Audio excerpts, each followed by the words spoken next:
네. 이제 합의 해제 효력을 보겠습니다. 합의 해제도 계약이니까 성립은 계약 성립에 관한 일반론, 청약과 승낙의 의사표시 존재하고 합치돼야 한다. 다만 합의 해제의 특성상 무시적 합의 해제가 실무상 쟁점이 많아요. 계약서를 그 문서로 쓰면 상관이 없는데 대부분은 구두상 오가는 경우가 많고 장기간 방치되는 경우가 많기 때문에 그런 실무적인 현실에 그 나타나는 이슈를 가지고 문제가 나온 겁니다. 그러면 효력과 관련해서는 기계적으로 딱딱 포인트만 정해서 암기를 하시면 됩니다. 일단은 계약이 소급적으로 소멸된다. 외울 건 뭐냐면 물권 변동 또한 소급적으로 실효된다. 물권의 유인성에 맞춰서. 그게 하나예요. 딱 여기까지입니다. 합의 해제와 관련해서는. 두 번째, 원상 회복. 원상 회복은 기본적으로 계약이니까 합의에 따른다. 지금 이건 지금 합의 해제는 계약이잖아요. 그럼 당연히 계약에 통상적으로는 약정을 합니다. 어떻게 하기로. 그러니까 약정이 있으면 그 약정이 따른다. 근데 중요한 건 이겁니다. 중요한 건 이거예요. 합의 해제에 있어서는. 뭐냐? 계약 해제권에 따르면, 지금 법정 해제권이거든요. 548조에 계약 해제에 관해서는 부당이득 반환의 특징인 원상 회복 의무가 있어요. 배웠죠? 계약 해제권에 있으면 원상 회복 의무가 있다. 근데 제가 그 반환의 범위에 대해서는 특징이 있다. 뭐냐면 548조 2항이 당연히 적용되는 것은 아니라는 표현이 있어요. 이게 무슨 얘기냐면 548조 2항이면 만약에 당사자적 일방이 상대방에게 금전을 지급했어요. 금전을 지급했으면 이건 반환해야 돼요. 반환할 때 이 받은 금전의 뿐만 아니라 이자까지도 해요. 548. 받은 날부터 금전을 받은 날부터 정말 중요한 조항이거든요. 받은 날로부터 그 이자까지도 함께 같이 줍니다. 이건 지연이자가 아니에요. 따라서 그러면 이 합의 해제의 경우에도 이게 적용될까? 당연히 적용된다는 아닌 의미 뭐냐면 당사자가 합의 해제 계약을 할 때 이 조항을 넣었으면 적용되지만 그러한 내용이 합의 해제 계약서에 없으면 당연히 적용되는 게 아니다. 합의 해제의 경우는 그 의미입니다. 당연히 적용되는 건 합의 해제 계약서에 야 네가 받은 돈 이따 돌려줄 때는 548조 2항처럼 받은 금전을 받은 날로부터 이자까지 함께 줘. 그 얘기를 써야만이 적용된다는 겁니다. 계약서, 합의 해제 계약서에 민법 548조 2항이 적용된다는 그런 약정이 있어야만이 적용된다는 거지. 만약 그런 내용이 없으면 민법 548조 2항을 갖다가 근거해서 요구할 수 없다는 얘기입니다. 당연히 적용되는 것은 아니라는 것은 약정을 해야만이 적용된다는 겁니다. 정말 중요합니다. 당사자 사이에 합의가 없는 한 반환할 금전에 받은 날로부터 이자를 가산하여 지급할 의무는 없다. 정말 중요합니다. 이러한 내용을 계약서에 합의 해제 계약서에 써야만이 요구할 수 있는 거지 그런 게 없으면 민법에 이런 규정이 있다 하더라도 합의 해제에는 적용이 되지 않는다는 겁니다. 이해되시겠죠? 자, 약정서에 548조 2항 같은 내용이 적용된다는 문구가 반드시 있어야만이 그에 기초해서 받은 날로부터 이자를 가산해서 달라는 요구할 수 있지 그런 게 없으면 계약서에 그런 게 없으면 민법 법에 이렇게 써 있으니까 줘 그 얘기를 못 한다는 겁니다. 왜냐면 민법 548조 제2항은 합의 해제의 경우에는 적용되는 규정이 아니기 때문에 그게 내포되어 있는 거예요. 정말 중요합니다. 그래서 이렇게 나옵니다. 자, 합의 해제나 해지나 같이 가요. 여러분이 배우는 합의 해제는 합의 해제의 경우에도 똑같이 적용됩니다. 그래서 해지였으면 합의 해제라고 똑같이 보면 됩니다. 합의 해지로 인하여 반환된 금전에 대해서는 특약이 없더라도 여기 포인트죠. 그 받은 날부터 이자를 가산한다? 그렇지 않다. 특약이 있어야만이 적용되고 특약이 없으면 548조 2항이 적용되지 않는다. 따라서 특약이 없기 때문에 받은 날부터 이자를 가산해서 지급하는 얘기를 못한다는 겁니다. 이게 정말 중요합니다. 시험에 잘 나옵니다. 손해배상 의무. 그러니까 해제하니까 손해배상도 생각나는 거예요. 좀 포인트가 있었어요. 계약이 소급적 소멸되고 물권 변동도 소급적으로 효력이 없다. 근데 큰 쟁점은 없어요. 오히려 두 번째 548조 2항이 적용되는 죄. 세 번째 해제를 하니까 비록 합의지만 해제잖아요. 해제하면 떠오르는 게 손해배상이잖아요. 계약 해제 해지는 손해배상 청구에 영향이 없다. 그걸 연상하는 거예요. 손해배상 의무가 있을까? 그런데 합의 해제는 채무 불이행을 이유로 계약을 해제하는 게 아니라 채무 불이행을 상관없이 당사자가 의사표시로 없는 거예요. 그러니까 채무 불이행과 상관이 없는. 그런데 이 손해배상 의무 계약 해제에서 계약 해제는 손해배상 청구에 영향이 없다는 551조는 기본적으로 채무 불이행을 전제로 하는 거예요. 그렇기 때문에 합의 해제의 경우에는 채무 불이행에 관한 손해배상을 청구할 수 없다. 즉 채무 불이행과 손해배상 배상 의무가 없습니다. 그 얘기를 쓴 겁니다. 계약이 방점은 합의에 따라 해제되거나 해지된 경우에는 특별한 사정이나 이 뭐냐면 누가 손해배상 계약서에 이게 있습니다. 계약서에 누구는 누구에게 손해배상 명목으로 얼마를 준다. 그런 약정이 없는 한 채무 불이행으로 인한 손해배상을 청구할 수 없다. 이 얘기는 551조가 적용이 안 된다는 겁니다. 551조는 뭐다? 되게 중요한 조항입니다. 암기하십시오. 계약 해제 해제 또는 해지는 손해배상 청구에 영향이 없다. 근데 그 손해배상은 채무 불이행을 전제로 한 손해배상입니다.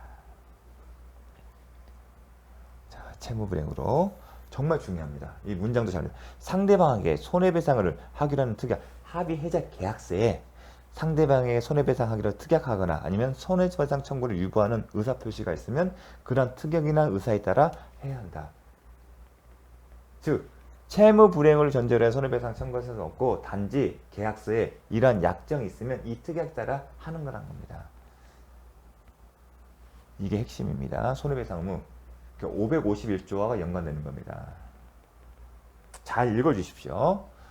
자, 계약서 제가 그래서 합의 해제 계약이라고 쓰니까 계약서에 그러한 특약이 있으면 할 수는 있지만 그러한 특약 같은 게 없으면 채무 불이행으로 인한 손해배상 청구할 수 없다. 왜냐하면 합의 해제 자체는 채무 불이행을 전제로 해서 하는 게 아니라 단지 당사자 의사 합치로 없는 거기 때문에 그게 이제 기본적인 배경입니다. 이론적인 배경. 다음 제3자에 대한 유료 합의 해제의 경우에 지금 앞서 봤을 때는 뭐가 적용되죠? 해제와 관련돼서 중요한 조항이 원상회복 의무와 관련된 548조예요. 특히 이 항은 금전을 수령한 날부터 받은 날부터 이자를 같이 줘야 돼요. 또 하나 배운 게 551조예요. 계약 해제 해지는 손해배상 청구에 영향이 없는데 이 둘 다는 특약으로 정하지 않는 한 법 규정이 적용되지 않는 거예요. 그렇죠? 계약서에 써있지 않으면 법에 이렇게 돼 있으니까 이걸 근거로 못한다는 얘기예요. 근데 지금의 경우는 뭐다? 548조 1항 단서 계약 해제는 제3자의 권리를 해하지 못한다는 규정이 있어요. 근데 그 규정은 합의 해제의 경우에 적용이 된다는 거예요. 이거는 규정이 없으면 특별한 이게 계약서에 이러한 내용이 적용되지 없으면 법문을 근거로 청구를 못하는데 제3자의 권리를 해하지 못한다는 것은 유추 적용이 됩니다. 그러면 우리가 향후 뒤에서 배우는 법정 해제권에서 배우는 제3자의 권리에 해하지 못한다는 그 편의 내용이 그대로 적용이 됩니다. 그래서 요 합의 해제 관련해서 이 지문만 납니다. 기본적으로 수험서는 합의 해제로 제3자의 권리를 해하지 못한다. 요 표현이 나오지 과연 이 3자의 권리가 무엇인지 이 경우에 3자에 해당되는 여부는 법정 해제권과 관련해서 나옵니다. 시험은. 그래서 합의 해제와 관련해서는 요 정도. 그 다음에 두 번째가 뭐냐면 이 심화학습이에요. 정말 여러분들이 어려운 내용이에요. 채권을 가압류한 후 채무자와 나중에 이제 법정 해제권판에서 그 제3자의 권리, 제3자에 해당되는 여부에 나옵니다. 그때 똑같은 내용이 나오는데 이 내용이 지금 합의 해제이기 때문에 여기서 언급합니다. 뭐냐면 채권을 가압류나 압류한 후 채무자와 제3자가 합의 해제했을 때 과연 이 가압류한 채권자가 아니 압류한 채권자가 과연 제3자에 해당되는지 만약 3자에 해당된다면 이 합의 해제로 그 사람의 권리를 해하지 못한다는 결론이 되고 제3자에 해당되지 않는다면 이 합의 해제로 말미암아 이 채권은 소멸되기 때문에 채권자의 가압류나 압류의 채권 대상이 사라져요. 말이 이제 민사집필법과 관련됐기 때문에 어려운 얘기인데 한번 먼저 읽어보겠습니다. 채무자와 채무자가 아무런 합리적 이유 없이 채권의 소멸만을 목적으로 계약관계를 합의한다는 등의 특별한 경우를 제하고는 이 앞부분은 사실은 수험생 입장에서는 알 필요는 없어요. 특별한 경우를 제하고는 제3채무자는 채권에 대한 가압류가 있은 후라고 하더라도 채권의 발생 원인인 법률관계를 합의 해제하고 이로 인하여 가압류 채권이 소멸됐다는 사유를 들어 가압류 채권에 대항할 수 있다. 자, 이게 정말 어려워요. 근데 제가 설명하더라도 이해하기는 힘듭니다. 하지만 이게 어떤 구조에서 어떤 얘기인지를 한번 설명해 보겠습니다. 일단 우리가 하나는 배웠어요. 우리가 유치권에서 아니면 민사집행법 언급할 때 가압류나 압류는 어떤 효력이죠? 처분 금지효가 있다. 처분 금지효가 무슨 의미인지를 먼저 살펴본 다음에 하나씩 보도록 하겠습니다. 자, 이겁니다. 채권이 있으면 채권자가 있겠죠. 등장하는 사람이 채권자가 있고 채무자가 있어요. 즉 채권자를 중심으로 채무자가 어떤 게 있다? 채권이 있어요. 뭐 매매대금, 이 채권의 성격은 매매대금도 있겠죠. 근데 매매대금을 하겠습니다. 즉 채권자는 채무자를 상대로 해서 매매대금 지급 청구권이 있다. 근데 이제 가압류, 압류 이겁니다. 이 채권을 가압류한다는 얘기는 이겁니다. 어떤 일이냐면 이 채권자의 채권자가 있겠죠. 존재합니다.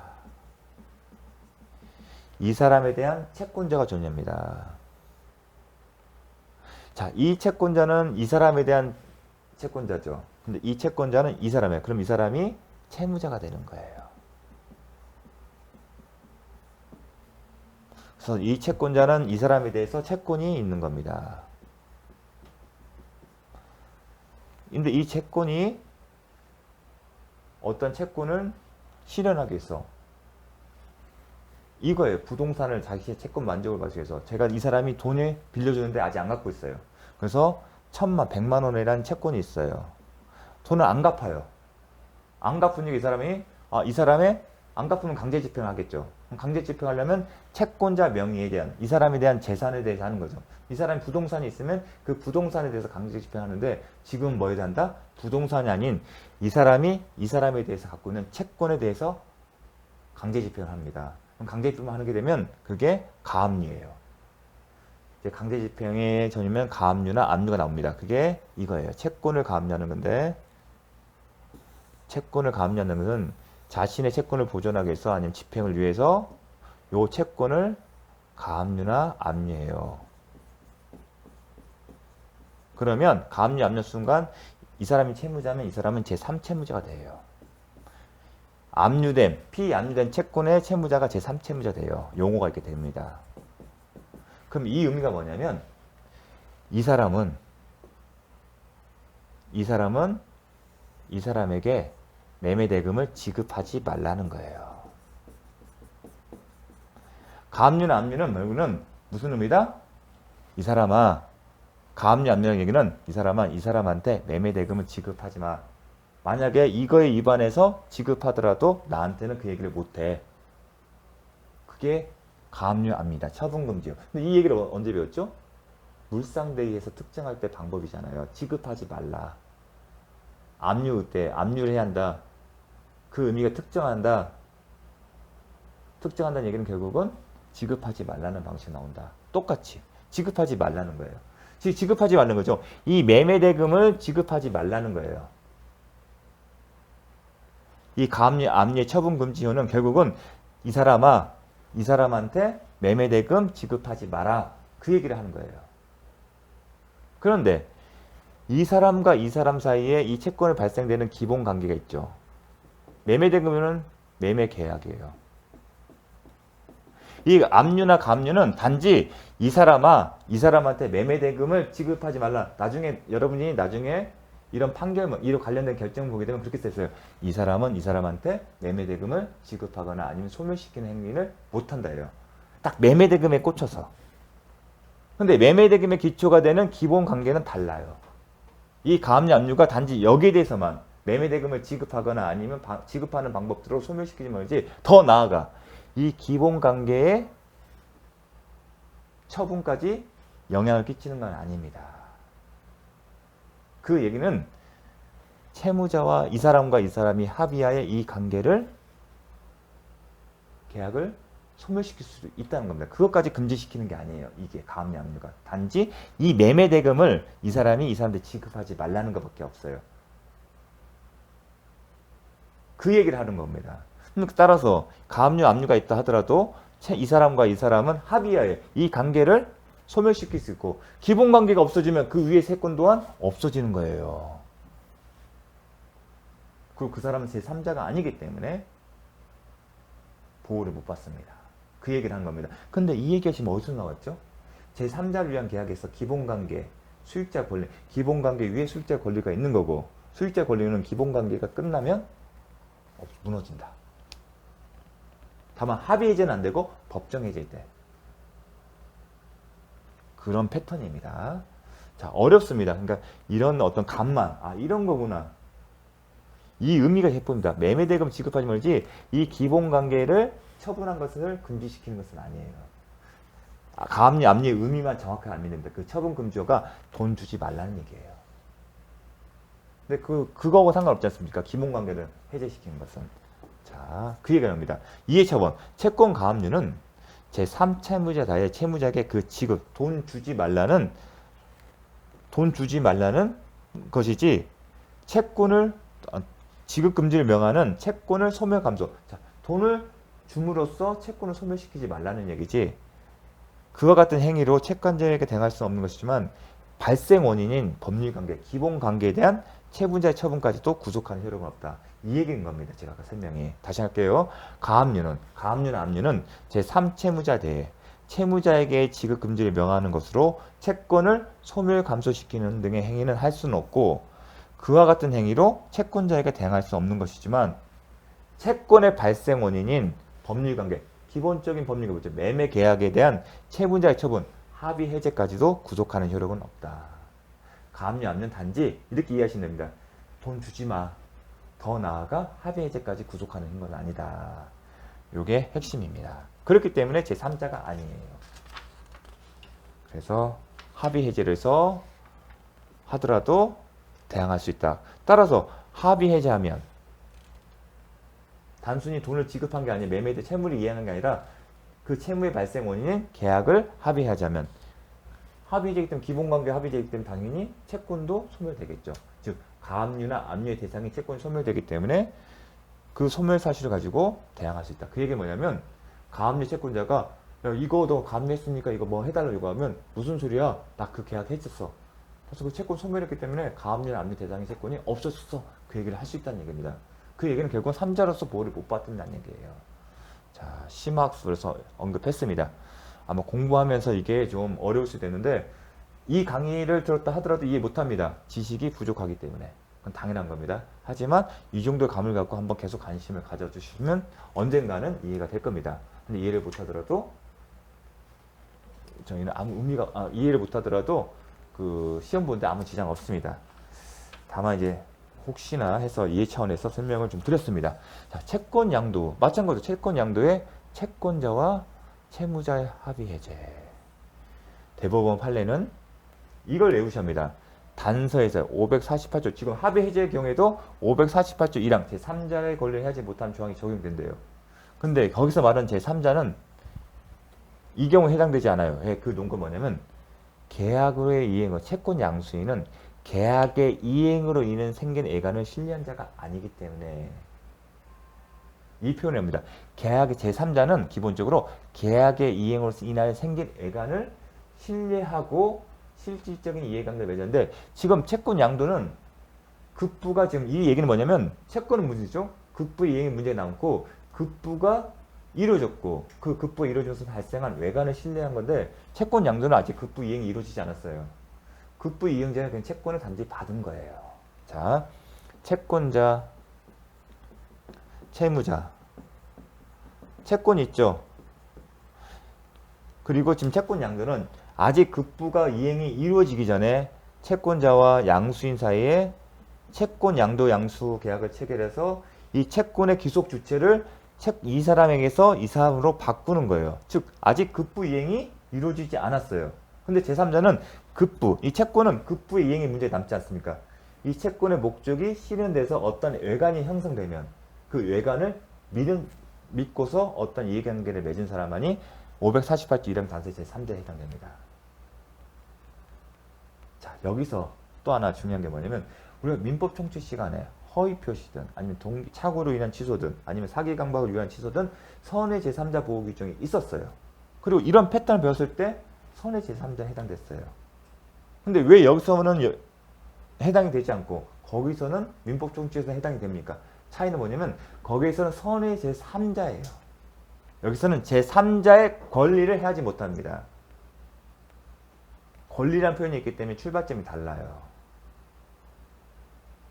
그래서 거기에서는 선의 3자에 해당될 수 있지만 합의 해제와 관련해서는 해제되지 않는다. 왜냐하면 제3자는 허위 표시에서 선의 제3자는 외형상 형성된 법률관계 기초로 실질적으로 이해관계를 맺은 자 이렇게 표현이지만 여기 3자는 계약의 이행으로 채권이잖아요. 계약의 이행으로 생긴 외관을 신뢰하고서 새로운 이해관계를 맺기 때문에 용어 개념 자체가 정리가 달라요.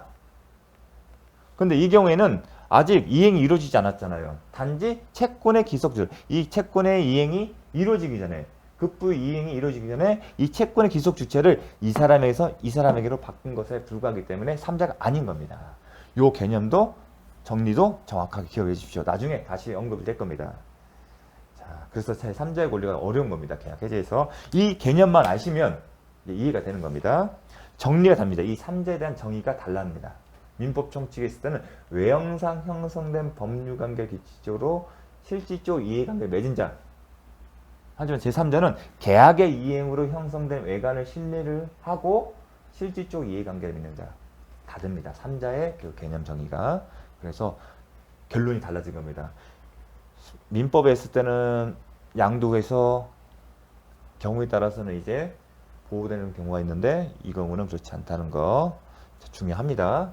자, 여기까지 하고 수업을 마치도록 하겠습니다. 다음 시간에는 자, 여러분이 잘 알고 있는 계약금의 기초권, 해약금에 기초한 계약 해제 살펴보도록 하겠습니다. 수고 많으셨습니다.